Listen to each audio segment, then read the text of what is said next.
ओम श्री परमात्मने नमः। ओम श्री गुरुभ्यो नमः। ओम श्री ऋषिभ्यो नमः। ओम सहना भवतु सहनौ भुनक्तु सह वीर्यं करवावहै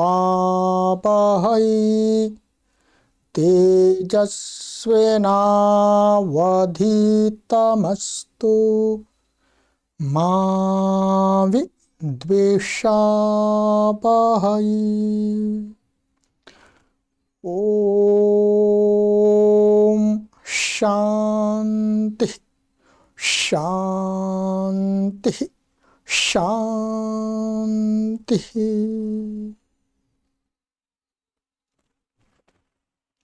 सर्वेभ्यो नमः। देववाणी संस्कृतं यूट्यूब चलदृश्यं प्रति भवतां भवतीनां च हार्दं स्वागतम्।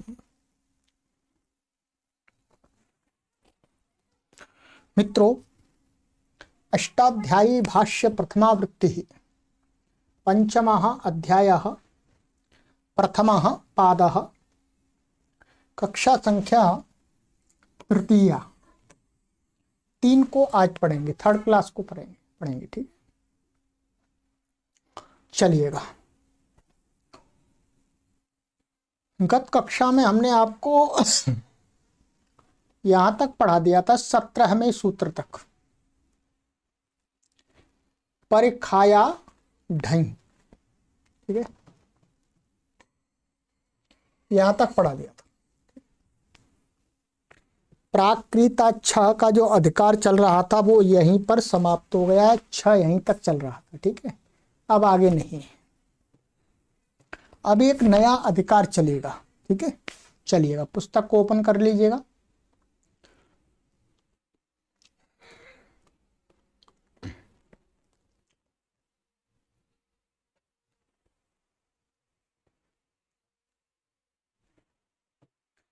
प्राग्वतेष्ठं 5-1-18 पदच्छेदः प्राक् अव्ययपदं वतेः पंचमी विभक्तिः एकवचनान्तं ठञ् प्रथमा विभक्तिः एकवचनान्तं। अनुवृत्ति तद्धिताः न्या प्रातिपदिकात् प्रत्ययः परश्च, इन पदों की अनुवृत्ति आ रही है। अर्थः इतोऽग्रे तेन तुल्यं क्रिया चेद्वतिः इत्येतस्मात् प्राक् ये अर्थाः वक्ष्यन्ते तेषु सामान्येन ठञ् प्रत्ययो भवतीत्यधिकारो वेदितव्यः, ठीक है। कह रहे हैं इतो अग्रे माने इतः अग्रे माने इस सूत्र से आगे, ठीक है। क्या कह रहे हैं? तेन तुल्यम क्रिया चेद्वति, ये सूत्र है आपका 5वें अध्याय के प्रथम पाद का 114वां सूत्र है, ठीक है। देख रहे होंगे, देख पा रहे होंगे आराम से आप। तो कहते हैं कि इस सूत्र से इत्ते तस्मात् प्राक माने इस सूत्र से माने तेन तुल्यम क्रिया चेद्वति, एक अर्थ में ये प्रत्यय करता है, ठीक है। किस अर्थ में प्रत्यय करता है ये वहीं देखेंगे, बस ये एक अर्थ है मान लीजिएगा। तो इत्ते तस्मात् प्राक ये अर्थ है, इस अर्थ से पहले माने ये इस सूत्र से जिस अर्थ में प्रत्यय होता है वो नहीं आएगा, इससे पहले। जैसे प्राकृत अच्छा में समाप्त हो गया यहीं पर, कृतात कृतात का माने यही लास्ट हो गया था, वैसे ही इसमें है कि इस सूत्र से पहले माने इससे पहले 10 या 5 सूत्र पहले किसी सूत्र में जो अर्थ कहा है वहां तक इसको अवधि के रूप में लिया है, अर्थ की अवधि के रूप में। तो प्राक ये अर्था वक्षन्ते, जो अर्थ आगे कहे जाएंगे, एक तो तेन कृतम ही आ गया सबसे पहला अर्थ तो, ठीक है। तेषु माने उन अर्थों में, सामान्य माने सामान्य रूप से, ठीक है, अपवाद नहीं, सामान्य माने उत्सर्ग रूप से, ठई प्रत्ययो भवति, ठई प्रत्यय होता है, इति ऐसा अधिकार जानना चाहिए, ठीक है। बताते हैं, वक्ष्यति आगे बताएंगे, आगे सूत्र कहेंगे 5.1 सूत्र कहेंगे। पारायण तुरायण चांद्रायणम वर्तयति, ये वर्तयति अर्थ में इन शब्दों से प्रत्यय कहा है, माने माने वर्तयति अर्थ में इन शब्दों से यथाविहित प्रत्यय होता है। तो कौन सा प्रत्यय होगा, यही ठई हो जाएगा, तत्र ठई प्रत्ययो भवति, ऐसा इस सूत्र से वर्तयति अर्थ में कौन सा प्रत्यय हो जाएगा, ठई प्रत्यय, ठीक है। ये आगे चलता रहेगा ऐसे। जैसे इसी सूत्र की माने इसका तो ये तो अधिकार सूत्र है, तो इस सूत्र के उदाहरण दिखा रहे हैं ठई प्रत्ययांत के। पारायणम वर्तयति पारायणिकः, तुरायणम वर्तयति तौरायणिकः, चांद्रायणम वर्तयति चांद्रायणिकः, यहाँ ठई प्रत्यय हो गया सब। वर्तयति का अर्थ है व्रत करता है, पारायण का व्रत करता है, तुरायण का व्रत करता है, चांद्रायण का व्रत करता है, उस व्यक्ति को, करने वाले को कहा जा रहा है। तो यहां पर ठई प्रत्यय हो गया, ठई है सिद्धि अभी आपको करेंगे, पारायण से ठई हो जाएगा, तो ठई को ठा को एक हो जाएगा, ऐसे तिलोपादियों करके पारायण का बन जाएगा। तुरायण में यहाँ पर वृद्धि हो जाएगी, आदि चकोर हो जाएगा पूर्वत तौरायण का। चांद्रायण का में वृद्धि नहीं होगी, पहले से ही वृद्धि है, ठीक है। बस इतना समझना है। अब इसकी हिंदी भी पढ़ेंगे अभी। ये सूत्र पूरा आपको तब समझ में आएगा जब आगे वाला सूत्र पढ़ेंगे, तब। ये दो सूत्र आपस में बहुत जुड़े हुए हैं। तेन तुल्यम क्रिया चेदवती से पहले पहले जितने अर्थ हैं उन सब अर्थों में सामान्य करके ठई प्रत्यय होता है, ऐसा अधिकार जानना चाहिए। वते है, यहाँ वते लिया है, से तेन तुल्यम क्रिया चेदवते, माने वती, सूत्र में भी वती है ये वाला, तो ये जो लिया है सूत्र लक्षित है, माने सूत्र को यहां भी अर्थ प्रदान होने से, माने ये सूत्र जो है यहाँ अर्थ प्रदान निर्देश है, ये शब्द प्रदान नहीं है, अर्थ प्रदान। तो अर्थ प्रदान होने से वती अर्थ के आरंभ होने से पहले पहले, माने वती प्रत्यय जिस अर्थ में होता है, तो उस अर्थ से पहले पहले जो अर्थ कहे हैं इस पाद में, उन सभी अर्थों में, ताकि इसका अधिकार समझा जाए। चलिए अब है आगे का आपका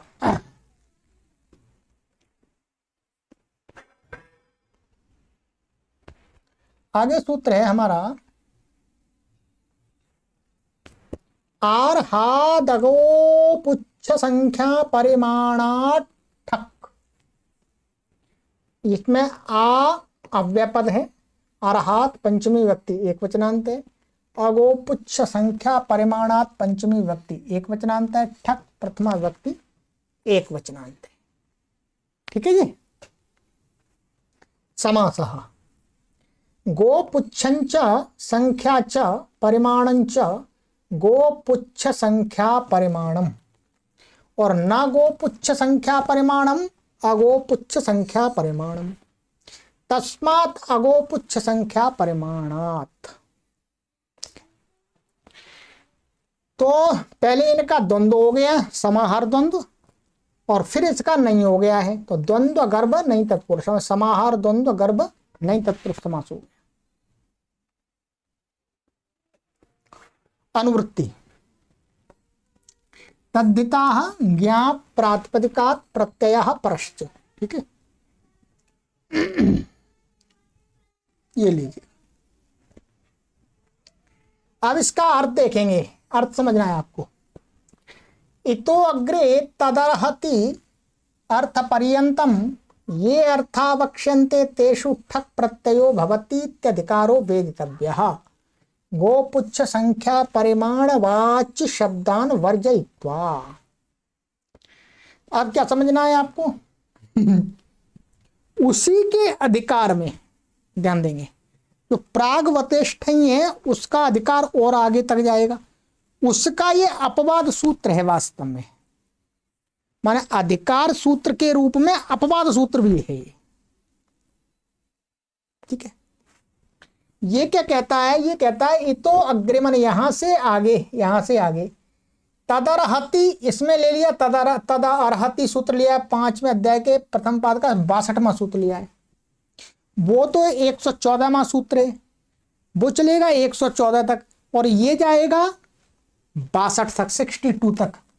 यहां तद अर्हति अर्थ पर्यंत, यहां पर क्या है? इस अर्थ को छोड़ना नहीं है। अर्हति एक अर्थ है, अर्हति माने योग्य है, ये अर्थ है। तो यहां पर तो क्या है? ये आ लगा दिया, ध्यान देंगे। तो आ क्या है? अभिविधि में है, तो अर्हति अर्थ सहित माने पर्यंत। पहले वाले में तो वते प्राक था, या प्राक नहीं है, उस सहित। ठीक है, तो अर्थ पर्यंत ये अर्थावक्षन्ते, जो अर्थ कहे जाएंगे, जैसे तेन क्रीतम आएगा, बहुत सारे अर्थ आएंगे। उन अर्थों में क्या होगा? ठक प्रत्यय होगा, ऐसा अधिकार जानना चाहिए। परंतु गोपुच्छ संख्या परिमाण वाच्य शब्दान वर्जित, ये शब्द होंगे ही। यदि इन शब्दों से आगे के अर्थों में यदि प्रत्यय प्राप्त होगा तो ठक नहीं होगा, फिर ठक नहीं होगा, इनका निषेध कर दिया। इनको क्या होगा फिर? इनको ठई होगा, ऊपर से चल रहा है ठई। तो ठक और ठई साथ साथ चलेंगे, ध्यान देंगे। ठक और ठई साथ साथ चलेंगे, परंतु ठई का अपवाद माने पहले ठक लगेगा, फिर जैसे यहां तक जितने भी शब्दों से जिन अर्थों में प्रत्यय कहे जाएंगे, तो उन सभी अर्थों में क्या होगा? ठक प्रत्यय होगा। परंतु उन्हीं अर्थों में यदि गोपुच्छ संख्या परिमाण शब्दों से कहा जाएगा प्रत्यय, तो ठक नहीं होगा, ठई होगा। ठीक है, और इसके आगे फिर वही ठई चल पड़ेगा, फिर ठई चल पड़ेगा। इनके भी और आगे मध्य मध्य में प्रत्येक अर्थ के अपने अपवाद सूत्र भी होंगे। ठीक है, प्रत्येक अर्थ में विधान करने वाला सूत्र है, उस कि जो उत्सर्ग सूत्र बनेगा उसका अपना अपवाद भी होगा, वो आगे देखते चलेंगे। ठीक है, बिल्कुल ये वाला जो प्रकरण है बिल्कुल वैसा ही है, शैक्षिक प्रकरण जैसा, बिल्कुल शैक्षिक प्रकरण जैसा है। तो कहते हैं वक्ष्यति, आगे कहेंगे सबसे पहला अर्थ है तेन क्रीतम, 5वें अध्याय 36वां सूत्र है प्रथम पाद का,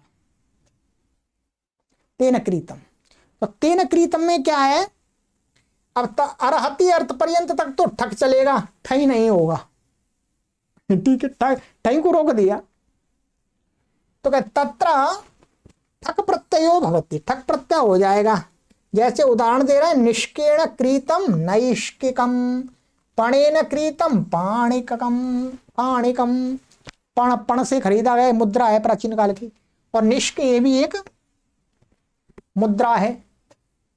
तो निष्क से खरीदा गया जो कोई भी वस्तु है, अथवा पण से खरीदा हुआ जो वस्तु है, तो यहां पर क्या होगा? ठक और ठक होगा। ठक और ठई में रूप एक जैसा ही बनेगा, केवल और केवल स्वर का भेद होगा। देखिए यहां ध्यान देंगे, स्वर पर भी विशेष ध्यान दिया है महर्षि पाणिनि ने। माने ठई होगा तो ये नित्याद्र नित्यम लगेगा, और ठक होगा तो कितीच लगेगा। ठीक, तो ये नहीं, कितीच नहीं लगेगा। कितीच तो वृद्धि करता है, मैंने गलत बोल दिया। या तो उससे 6वें अध्याय में कि इसके लिए कोई अभी देखता हूं, बताता हूं मैं आपको। कितः क्या है? कितः, कितः से क्या हो जाएगा? इसको अंत उदात्त होगा, ठक का अंत उदात्त होगा और ईंत होगा। ठीक है, ये सूत्र है क्या, कितः, 6वें अध्याय के प्रथम पाद का 159वां सूत्र है, 159। ठीक है, वहां देख सकते हैं। तो अंत उदात्त होगा, ये स्वर का भेद होगा बस, और कुछ नहीं है। स्वर वृद्धि तो दोनों से हो जाएगी, कित होने से कितिच से हो जाएगी, ईत होने से तदितेषु चामादि से हो जाएगी।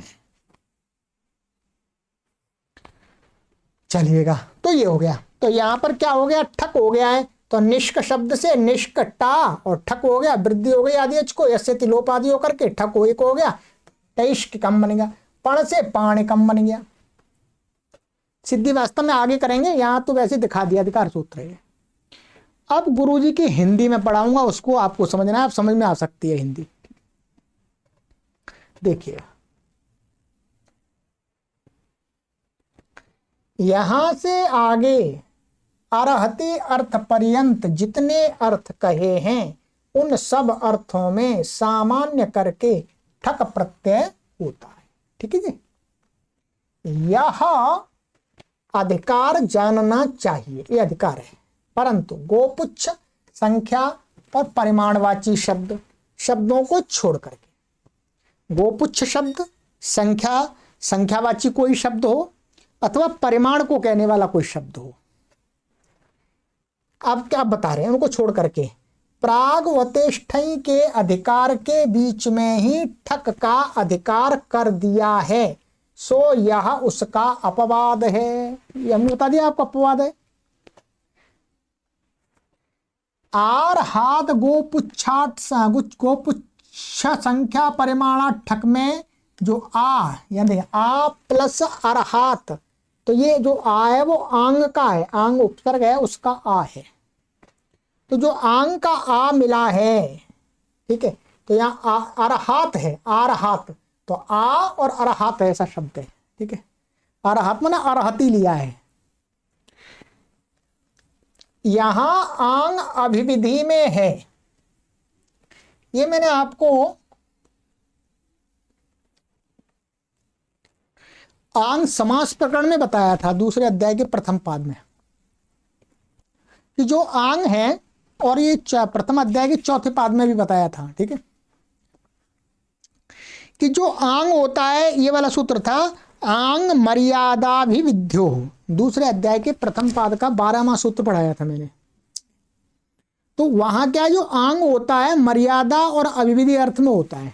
ठीक है, तो यहां पर जो आंग है वो किसमें, अभिविधि में। अभिविधि माने तेन सह अभिविधि, माने सहित अर्थ को बताता है। तो वह का अभिविधि में है, सो आरहात का अर्थ होगा अरह, तदरहति अर्थ अधिकार तक, मन तक सहित, तेन बिना मर्यादा तेन सह अविधि। ठीक है, तो तदरहति अधिकार 5-1-70 तक जाता है। ध्यान दीजिए, कहां तक जाता है, 5-1-70 तक। ये सूत्र आप ध्यान देंगे, ये सूत्र है, ये तो आपका सूत्र है 62वां, परंतु उसी में आगे कुछ और सूत्र हैं, वो भी अरहती अर्थ में प्रत्यय करते हैं। तो इसका मतलब इसका अधिकार चलता है 5-1-70 तक। ठीक है, तो सो वहीं तक ठक का अधिकार भी जाएगा, 70 तक जाएगा। ठीक है, ऐसा जाने, अभिविधि अर्थ में आंग करने से यह लाभ हो गया, तेन सहित आ गया अर्थ, ये लाभ हो गया। ठई और ठक में स्वर का ही भेद है, बस ये मैंने आपको बता दिया। आगे, गोपुच्छादियों से ठक का निषेध हो जाने से आगे आगे सर्वत्र गोपुच्छादियों से प्रागवतेश ठई से ठई ही हुआ करेगा। इनको तो छोड़ दिया, तो आगे ही अरहति पर्यंत नहीं, तेन तुल्यम क्रिया चेतवती से पहले पहले जो अर्थ हैं उन सभी अर्थों में इन शब्दों से तो ठई होगा, क्योंकि इनका ठक का तो निषेध कर दिया इनका। शेष में अपवाद विषयों को छोड़कर आगे शेष जो कहेंगे आगे, तो किसी शब्द विशेष से कोई विशेष प्रत्यय कह दिया है तो उसको छोड़ करके ठक अरहत तदरहति सु अर्थ के अधिकार पर्यंत होगा, उसके पश्चात में इसके पश्चात ठही होगा। फिर अब ये बात आपको आराम से समझ में आनी चाहिए, पर कब समझ में आएगी? आज पहली बार ही आप इस कक्षा को देख रहे हैं, फिर कुछ समझ में नहीं आएगा। जो पीछे से क्रम से पढ़ के आ रहे हैं हमारे पाठक, उनको समझ में आएगी। जिन्होंने इस कक्षा को, सीरीज को आरंभ से पढ़ा है, उनको ये बातें समझ में आएंगी। नहीं तो बहुत सारे पाठक बीच में यहाँ पर कूद करके एकदम देखने लगते हैं वीडियो और कहते हैं अरे अरे कुछ भी समझ में नहीं आ रहा, इनको पढ़ाना नहीं आता, इनको कुछ समझ में नहीं आ, हमें कुछ समझ में नहीं आ रहा। भाई समझ में कहाँ से आएगा? ठीक है, समझ में नहीं आ सकता कभी। समझ में जो एक नियम है, एक तरीका है, उस तरीके से आप पढ़ेंगे तो समझ में आएगा। ठीक है,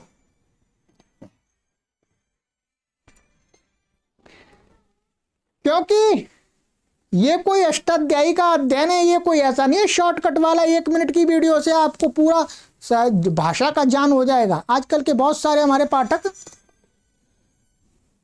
ऐसा विचार लेके घूम रहे हैं कि एक दिन में हम संस्कृत का सारा ज्ञान प्राप्त कर सकते हैं। अरे भाई नहीं कर, किसी भी भाषा का एक दिन में नहीं कर सकते, तो भूल जाइएगा। परिश्रम करना पड़ता है, वर्षों लगाने पड़ते हैं इसमें। ठीक है, चलिएगा, तो ये हो गया आपका। तो अब इन 2 सूत्रों को आपको ठीक प्रकार से आपको अपनी बुद्धि में रखना है। ठीक है, अब चलेंगे, अब वो आ रहा है, लीजिए।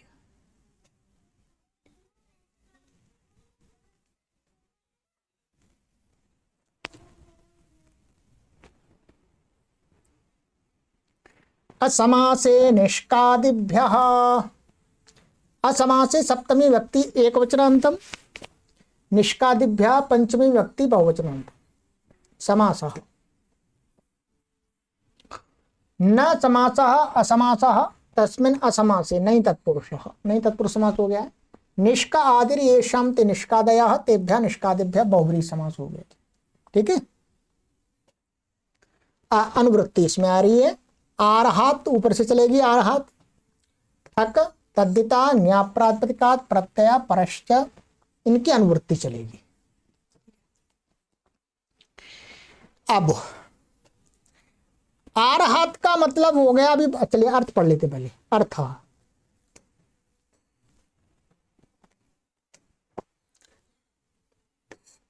निष्कादिभ्यः प्रातिपदिकेभ्यो समासे ठक प्रत्ययो भवत्याधिका भवति आर्ह्येषु अर्थेषु ठञोपवादः। ठीक है, ये कह रहे हैं कि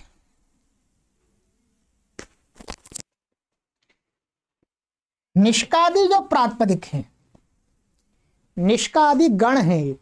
ठीक है, क्या है? गण। और इस गण के अंदर परिमाणवाची शब्द है। कैसे? परिमाणवाची, नाप तौल को कहने वाले, एक परिमाण विशेष को कहने वाले। तो निष्कादिभ्य प्रातिपदिक, निष्कादि प्रातिपदिकों से असमासे, यदि वो निष्कादि शब्द समास में ना हो, माने उनका किसी अन्य के साथ में समास नहीं हुआ हो, अकेले हों, तो क्या है? उनसे ठक प्रत्यय होता है। भवति आर्ह्येषु अर्थेषु, माने तद अर्हति अर्थ पर्यंत तक जितने भी अर्थ कहे हैं, उन सभी अर्थों में जो निष्कादि शब्द हैं उनसे यदि प्रत्यय हो रहा है तो क्या होगा? ठक होगा। अब आप कहेंगे जी कि इनसे तो ठक प्राप्त ही था, इनसे तो ठक प्राप्त ही था, उसका तो अधिकार चल ही रहा है। आराध गो पुच्छ संख्या परमाण ठक। फिर ये क्यों बनाया? ये इसलिए बनाया क्योंकि आगे कहते हैं ठञो अपवाद है, ये ठई का अपवाद है। ठई का अपवाद कैसी है? निष्कादि गण में जो पड़े हुए शब्द हैं वो सभी क्या है? परिमाणवाची हैं।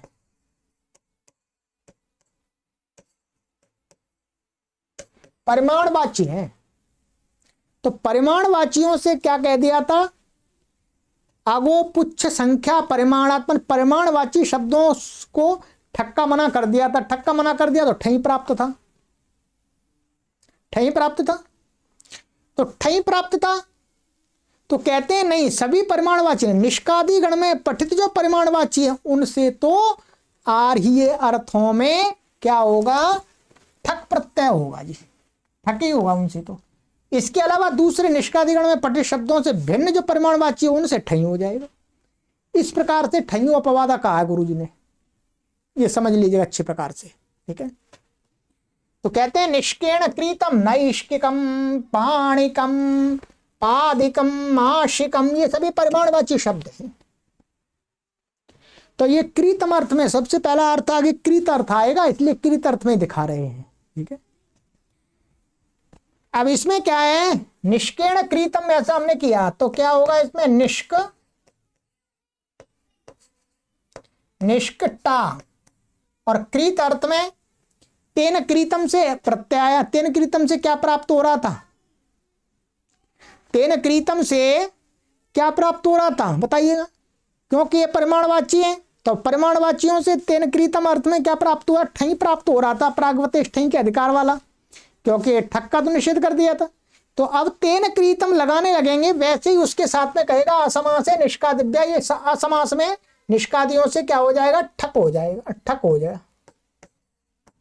आदि अच को वृद्धि हो जाएगी कितीच से और यसे तिलोप और ठक हो एक, तो नैष्किका और स्वादित्पत्ति का नैष्किकम, पण से पाणिकम, पाद से पादिकम, माश से माशिकम, ठीक है।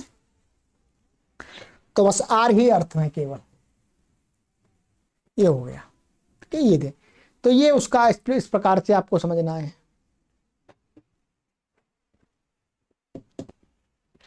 शताच ठन्यतावशते, शतात पंचमी व्यक्ति वचनांतम चाव्यपदम, ठन्यतौ प्रथमा व्यक्ति द्विवचनांतम, आशते सप्तमी व्यक्ति एक वचनांतम, समासः ठन इत्यत्र इतरेतर योग द्वंद्व, ठीक है। तो ठन में तो ठंचा यत्या ठन यतौ ऐसा विग्रह हो गया। अशते इत्यत्र नहीं तत्पुरुषः, तो यहां पर अशते में नशतम अशतम तस्मिन अशते ऐसा हो जाए नहीं तत्पुरुष मात्र। अनुवृत्तिया आरहा तद्धिता ज्ञाप प्रातिपदिकात् प्रत्यय परश्च, ठीक है।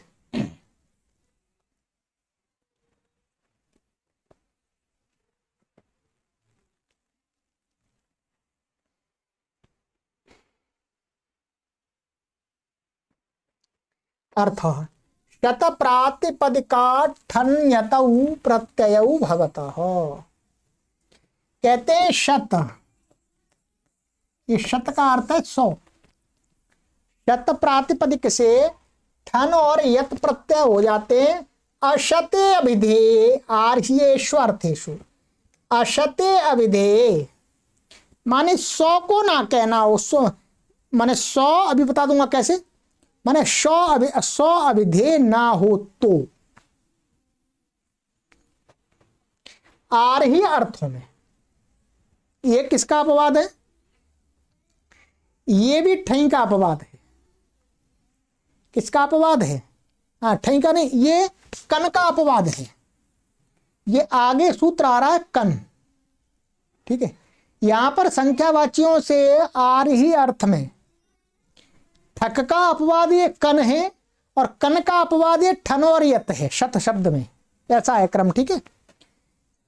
पहले तो सबसे पहले वो ठक नहीं ठई, क्योंकि गोपुच्छ संख्या परिमाण ठई संख्यावाची का निषेध कर दिया है, तो क्या क्या प्राप्त होता है, आर ही अर्थ में ठई प्राप्त होता है, ठीक है। थोड़ा कभी कभी इधर उधर हो जाता है, मैं फिर ध्यान आता बता देता हूं। तो ठई प्राप्त है क्योंकि संख्या का वाच्य निषेध कर दिया है और ये सभी संख्यावाची, फिर ठई प्राप्त होता है, ठई का अपवाद, ये सूत्र है संख्या अतिशतंताया कन, कन शत शब्द कैसा है संख्यावाची, शत से यहाँ कन प्राप्त हो रहा था आर ही अर्थों में, तो कहा शत से नहीं, सत संख्यावाची होगा तो उससे कन नहीं होगा, उससे कहते हैं क्या होगा, ठन और यत होगा, 2 प्रत्यय होंगे आर ही अर्थ में, ठीक है। और ये कहते हैं कि परंतु अशते अविधेय, जो प्रत्यय आ रहा है उसका अर्थ स्व नहीं होना चाहिए, स्व नहीं होना चाहिए, बस दूसरा अर्थ होना चाहिए। जैसे शतेन क्रीतम शतकम, 100 रुपए से खरीदी गई कोई भी वस्तु, उसको शतकम बोल दिया। तो ये क्या हो गया, यहां पर ठन हो गया, ठीक है, वृद्धि नहीं हुई। और शतकम, तो ये शतेन क्रीतम, सत्यम यहाँ यह तो हो गया, ये तो यस्यति लोप हो जाएगा, सत्यम बन गया, ठीक है। अब इस बात को समझ लीजिएगा, यहां पर इनका अशत्य अभिधेय का अर्थ है 100 माने 100 से माने 100, जो पहले 100 है माने शत शब्द का अर्थ 100 है, और प्रत्यय आने के बाद भी फिर उसी 100 को कहता है, ये अर्थ है। माने शत शब्द का अर्थ क्या है 100, और फिर उससे यदि इस अर्थ इसमें है कीर्तन अर्थ में प्रत्यय ले आए तो भी वो उसी 100 को कह रहा है, जिस 100 को प्रत्यय आने से पहले शत शब्द कह रहा है, उसी 100 को प्रत्यय आने के बाद वो शत शब्द कह रहा है, ठीक है। इसका एक उदाहरण दिया है, प्रत्युदाहरण दिया है काशिका में, वो उससे समझ में आएगा। मैं आपको बता रहा हूं काशिका का प्रत्युदाहरण, ठीक है।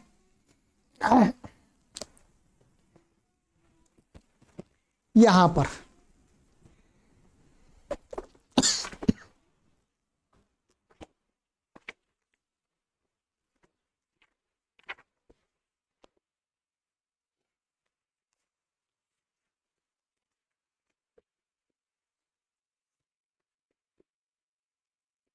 ये दिया है, शतम परिमाणम अस्य शतकम निदानम। ध्यान दीजिएगा, मैं लिख देता हूं, शतम,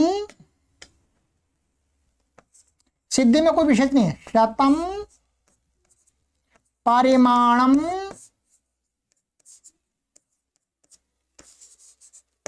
अस्य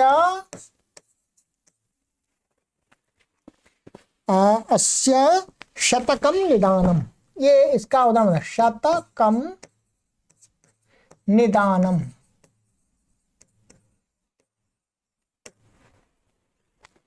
ठीक है, तो शतम परिमाणम अस्य शतकम निदानम, यहां पर 100 माने 100 परिमाण हैं। ये क्या है, कोई ग्रंथ है, निदान ग्रंथ, ठीक है, उसमें 100 अध्याय मानिएगा, 100 अध्याय में आने इस प्रकार के लेसन है 100, क्या 100 लेसन। तो कहते हैं शतम परिमाणम माने 100 अध्याय, 100 अध्याय और जो भी है लेसन कह सकते हैं, पाठ कह सकते हैं। तो 100 परिमाण वाला परिमाण है अस्य, इस ग्रंथ का, उसको क्या बोलेंगे, शतकम निदानम। ये वाला परिमाणम अस्य, ये जो अर्थ है, इस अर्थ में आगे चल के आरही अर्थ में ही ये भी है, तदरहति अर्थ से पहले पहले ही एक सूत्र आता है, तो उससे परिमाण अस्य में अर्थ में प्रत्यय होता है। तो ये कह रहे हैं कि जो आरही अर्थ में जब ये परिमाणम अस्य ऐसा करेंगे तो जो माने ये क्या है, यहां शत कह रहा है किसको, 100 अध्याय को, और 100 अध्याय का परिमाण एक ग्रंथ हो गया है, तो वही 100 अध्याय, क्या 100 अध्याय, तो 100 अध्याय फिर उस ग्रंथ को कहने के लिए प्रत्यय आ गया है शतकम। अब यहां पर क्या है, ये कन प्रत्यय हुआ है आगे वाले सूत्र से, इससे कन, क्योंकि यहां पर शत अभिधेय है। शत अभिधेय कैसे है, ये कहता है 100 अध्यायों को, और ये शब्द कह रहा है 100 अध्यायों के समूहों को, बात तो वही है। ऐसा कहें 100 मनुष्य, 100 मनुष्य कहें अथवा 100 मनुष्यों का समूह, बात तो वही है तो 100 ही। कुछ अर्थ में परिवर्तन तो नहीं आया, वहां समूह रूप में देखा जा रहा है और यहां पर एक जगह व्यक्ति रूप में देखा जा रहा है। यहां पर शतम, शतम क्या है, अध्यायों के रूप में देखा जा रहा है, और यहां पर शतकम जब प्रत्यय आया इस अर्थ में परिमाणमत से, तो वो एक अध्यायों के समूह रूप में देखा जा रहा है। पर है तो वही शत, है तो वही 100। तो कहते हैं यदि वही 100 का 100 ही होगा तो फिर आर्ही अर्थ में ये ठन और यत प्रत्यय नहीं होगा, फिर तो ये आगे वाला कन ही करेगा। वस्तुतः ये प्रत्यय यहां पर जो हो रहा है ये कन स्वार्थ में ही हो रहा है, कोई नया अर्थ नहीं आ रहा, बस समूह इतना अर्थ आ रहा बस। ठीक है, ये ध्यान रखेंगे।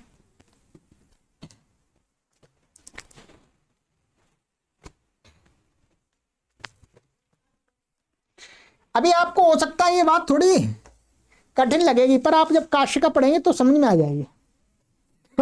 आप कहेंगे कि ये अष्टाध्यायी शास्त्र कैसा जटिल शास्त्र है। जटिल शास्त्र है भाई। अभी तो आप, ये तो हम प्रथमावृत्ति पढ़ा रहे हैं। अभी बहुत सारे लोग सोचते हैं हम सीधा एकदम महाभाष्य पढ़ लें, काशिका पढ़ लें, तो उनको कहाँ समझ में आ जाएगी जब अष्टाध्यायी समझ में नहीं आती। ठीक है, परंतु आप इस अष्टाध्यायी भाष्य को पढ़ लेंगे, फिर आपको मैं गारंटी देता हूं कि मैं काशिका पढ़ाऊंगा आपको तो पूरी समझ में आएगी, और काशिका पढ़ने के बाद फिर आपको महाभाष्य पढ़ाएंगे तो महाभाष्य आपको पूरा समझ में आएगा, कुछ भी नहीं बचेगा। ठीक है, परंतु पढ़ना क्रम से होता है। हमको भी तभी समझ में आया है जब हमने क्रम से पढ़ा है, बिना क्रम के समझ में नहीं आता, कुछ भी ऊपर ऊपर से जाता है। जय श्री राम। ठीक है, तो कहते हैं अशत विदे हो, तो यहां पर तो क्या है, 100 से खरीदा हुआ, 100 से खरीदा हुआ कोई एक पदार्थ है, माने 100 रुपए से खरीदी हुई कोई पुस्तक आदि है, वो अलग चीज हो गई। 100 रुपए अलग हो गए और उससे खरीदी हुई वस्तु अलग हो गई। ठीक है, यहां अशते का ये अर्थ है। ठीक है, बस इतना ही समझ लीजिएगा। तो ये सिद्धियां मैंने बता दी आपको, तो ये आगे चलेगा, आइएगा।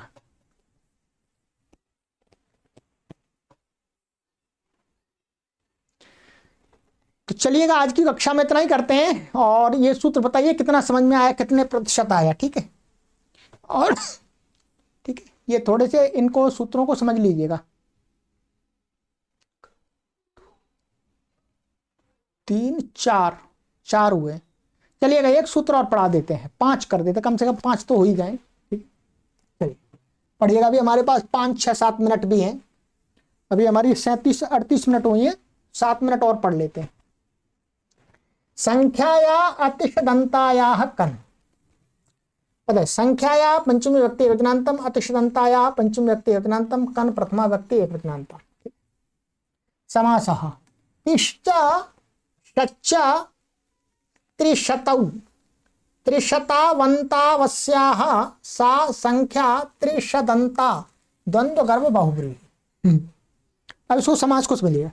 तिश्च शतच त्रिशतौ, ठीक है, और तिशतौ अंतौ यस अस्या सा संख्या त्रिशदंता, माने ऐसी संख्या जिसके अंत में ति अथवा शत हो, शत अथवा ति हो, उनको कहा जा रहा है त्रिशदंता संख्या।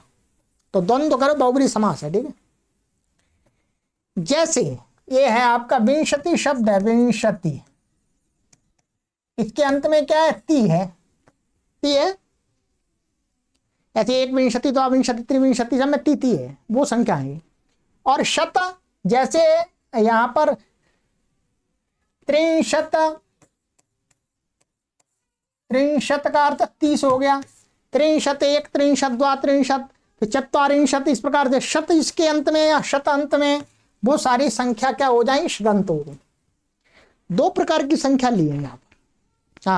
हाँ नहीं, 2 प्रकार की नहीं, अभी 2 प्रकार की नहीं, अब इसमें नहीं समास कर रहे हैं। ठीक है, न तिशदंता अतिशदंता तस्याः अतिशदंतायाः। फिर कहते हैं ति और शत अंत में नहीं है, जिन संख्यावाचियों के वो लेना है, माने ति अंत वाली और शत अंत वाली संख्या का निषेध कर रहे हैं, उनको छोड़ना है। ठीक है, तो ये नहीं तत्पुरुष समास कर दिया यहाँ पर। ठीक, अनुवृत्ति आ रही है इसमें आ रहा तद्धिता न्याप्रातिपदिकात् प्रत्यय परश्च। ठीक है,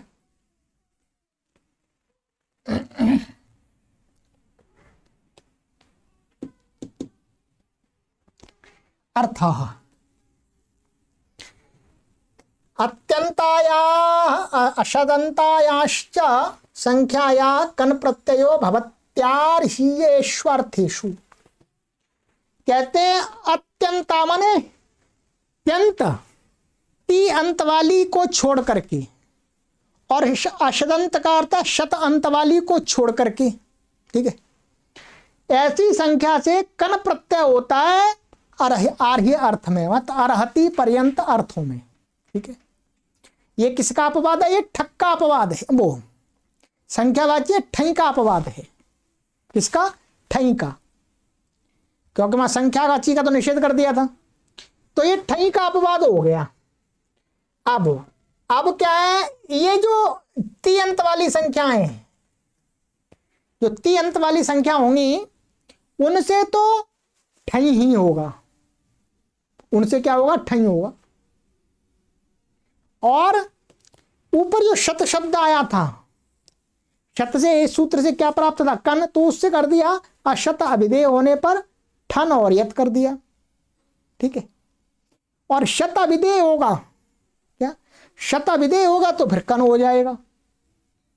अब इसके उदाहरण, पंच भी क्रीतः पंचकः, दश भी क्रीता दशकः, बहुकः गणकः। अब समझिएगा, यहां पर लीजिएगा, पंच भी क्रीतः पंचकः का पंच, पंचन शब्द है, ये तो क्या है? पंचन, ये तो नकारांत है, त्यंत नहीं है, शदंत नहीं है, संख्यावाची है। तो पंच भी क्रीतम मन तेन क्रीतम अर्थ में जब प्रत्यय करने लगेंगे तो इस सूत्र से इसमें क्या कन प्रत्यय होगा? तो कन प्रत्यय यहां पर हो गया, ये इसका लुक हो गया, और ये यहां पर ये तृतीय अट्टा आ जाएगा, लुक हो जाएगा इसका। सो प्रत्यलोप प्रत्यलक्षण सुप्तिगंतम पदम नलोपः प्राप्तिकांत से नकार का लोप हो जाएगा, तो पंचका बन गया ये, 5 से खरीदी हुई कोई वस्तु। ऐसे दशका बन जाएगा, दश से दशन शब्द है। बहुकः गणकः, बहु शब्द है ये, बहु, और गण शब्द है। अब कोई कहिए तो संख्या है नहीं, महर्षि पाणिनि ने इनकी भी संख्या बता दी है, संख्या इनको बना दिया। बहुगण वतुडति संख्या, ये आपको पढ़ाया था प्रथम अध्याय के प्रथम पाद का 22वां सूत्र। बहुगण वतुडति संख्या, यहां पर क्या किया था? बहुगण आदि शब्दों की वतुप, बहुगण वतुडति, डति प्रत्यंत शब्दों की, और बहु और गण शब्दों की संख्या संज्ञा की हुई थी। बहु और गण की संख्या संज्ञा है, तो यहां पर इसलिए इनसे भी कन हो जाएगा। तो बहु भी क्रीता बहुकः, गणई ही क्रीता गणकः। ठीक है, सिद्धि वस्तुतः ये तो ये आगे अर्थों में, सभी अर्थों में कृत अर्थ ही नहीं है केवल, सभी और जितने भी अर्थ आएंगे तथा रति पर्यंत तक सारे अर्थों में यही प्रत्यय होगा इन सब शब्दों से बस। ठीक है, तियंत वाला होगा, शतंत वाला होगा तो ये नहीं होगा फिर। ठीक है, चलिए